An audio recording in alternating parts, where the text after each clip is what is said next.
Israel en guerra, día 6 ya de este conflicto que lamentablemente recién está empezando y que vamos a tratar de comprender en su dimensión geográfica y geopolítica, porque todo conflicto militar tiene una dimensión muy importante, tanto desde lo geográfico como desde lo geopolítico, y nos va a permitir entender sobre todo cómo llegamos hasta acá y qué puede pasar de aquí en adelante. Mientras tanto te voy contando que ya son 1.300 las muertes confirmadas, ¿no? Lo que decía el presidente Herzog de Israel, hay que remontarse al Holocausto para encontrar que en 24 horas tantos judíos hayan sido asesinados el mismo día, solamente en el Holocausto, misma ideología, la que pregona evidentemente Hamás, como te mostrábamos ayer.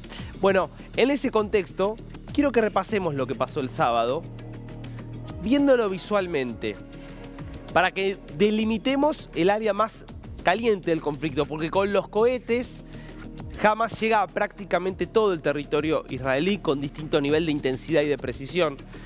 Pero el epicentro, lo que rompió absolutamente todos los esquemas de cómo venía siendo el conflicto entre Hamás y el Estado de Israel, fue la invasión sin precedentes que estuvimos viendo. Acá ves justamente toda la franja de Gaza, estamos hablando del sudoeste de lo que sería Israel. Lo que vas a ver con esta línea de puntos roja que va recorriendo acá, como la ves, justamente acá ves Ofakim, que es la ciudad donde estaba el canciller británico, James Cleverly. Estaba justamente en esta ciudad cuando se encontró con el sonido de las sirenas. Esto, respecto de la franja, son unos 30 kilómetros, para que tengamos como referencia. Esto es unos 30 kilómetros, es lo más lejos que llegaron los terroristas que invadieron por vía terrestre desde la franja. Bueno, y acá vemos básicamente el espacio por el cual fueron distribuyéndose, sobre todo con camionetas y con motos.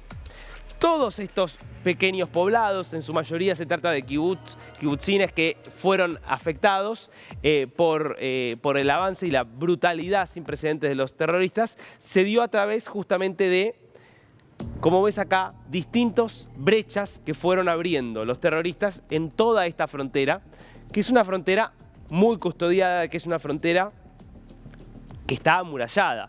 Veíamos el lunes, sobre todo las bombas que utilizaron para abrir el frente. Lo que ves en amarillo es la zona donde se concentró la mayor parte de la actividad terrorista de Hamás en estos días. Es decir, donde están justamente los kibutz que fueron realmente arrasados.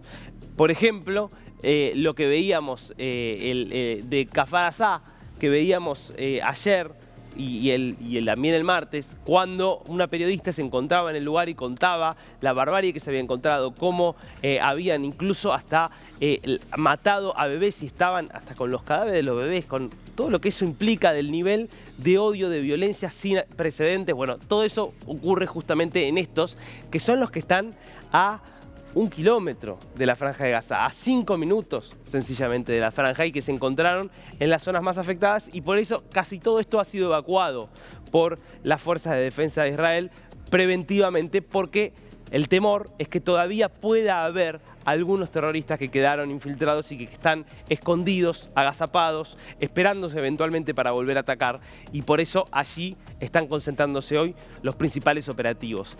Esto un poco para que tengas dimensión de cómo operó lo que sucedió el pasado sábado. Quiero que veamos ahora cómo puede seguir esto. Pasemos al mapa siguiente. Esta imagen.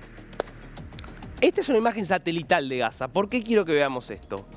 Acá ves claramente delimitada, ¿no?, la muralla que veíamos antes en el mapa. Esta es toda la muralla que separa a Gaza del Estado de Israel. Ves ahí los distintos kibutz. Pero por delante lo que tiene ahora Israel es una invasión terrestre. Se sabe que va a ocurrir. Por ahora está haciendo ataques aéreos muy focalizados Israel, que apuntan a ir desarticulando e ir afectando algunos de los objetivos militares de Hamás. Pero lo ha dicho el primer ministro Netanyahu, lo ha dicho el ministro de Defensa. Este tipo de operaciones no son suficientes para poder sacar del poder a Hamás, que es ya una cuestión de supervivencia para el Estado de Israel. Eso supone un ingreso terrestre a la Franja de Gaza. Ahora, para que entendamos la complejidad que tiene la operación, vos fíjate lo que es Gaza. Es todo un territorio donde es edificio al lado de edificio, al lado de edificio. Todo esto que ves ahí es concreto. Si nos podemos ir acercando un poquito más, haciendo un poco más de zoom, fíjate lo que es. Todo esto son campamentos, edificios, ciudad. Todo es como una gran ciudad desplegada justamente a lo largo de toda la franja, a todo lo ancho. Claro, son 2 millones de personas las que viven ahí.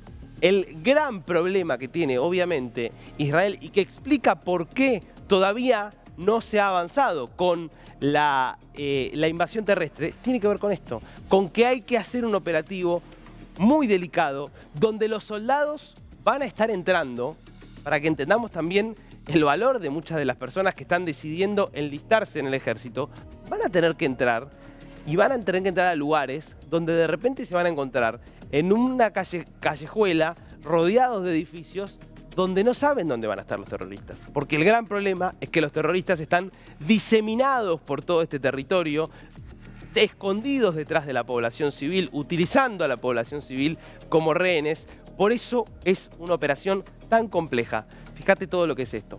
Bueno, eso para entender por qué todavía no se ha lanzado una invasión que probablemente se termine de confirmar en los próximos días, mientras ya se formó un gobierno de unidad nacional con Benny Gantz incorporándose al gabinete de Benjamin Netanyahu, a pesar de haber sido rivales durante muchísimos años.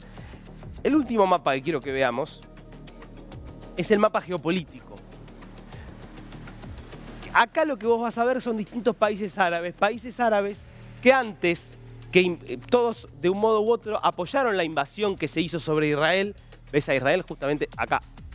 Ahí está exactamente Israel. Y son todos países que apoyaron la invasión que se hizo sobre Israel en 1948 cuando se declaró como Estado independiente.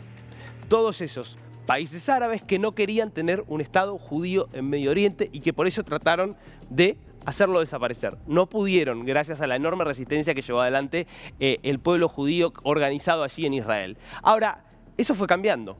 Vos fíjate que en 1980 hay un cambio radical, que es que Egipto establece relaciones diplomáticas con Israel y empieza a cooperar con Israel. Tanto es así que Egipto, que había invadido Israel en 1973, establece relaciones y de hecho hoy lleva adelante un bloqueo conjunto con Israel sobre la Franja de Gaza, porque Egipto también teme lo que pueda hacer Hamás a través de sus actividades terroristas, por eso también bloquea parte de la frontera que tiene con la franja. Ahora, hay un cambio radical. En el 94 además se normaliza con Jordania, importantísimo porque es toda la frontera este de Israel.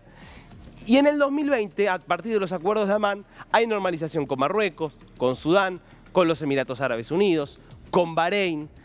Acá tenemos a Arabia Saudita. Este era el acuerdo que se estaba negociando por estas horas, por estas semanas, entre Israel y Riad. Si ese acuerdo se sellaba, estábamos hablando ya de no solo un país árabe más, no solo un país musulmán más reconociendo a Israel y comenzando a tener relaciones con Israel. Y vamos a estar hablando del país más importante del mundo árabe y del mundo musulmán, por tratarse de una potencia petrolera extraordinaria y por tratarse además del país que tiene las dos ciudades sagradas del Islam, que son la Meca y Medina. Justamente del otro lado tenemos a Irán. Irán, disgustado con esta situación, es que termina financiando a Hamás y llevándola a realizar el ataque terrorista más brutal en la historia de Israel.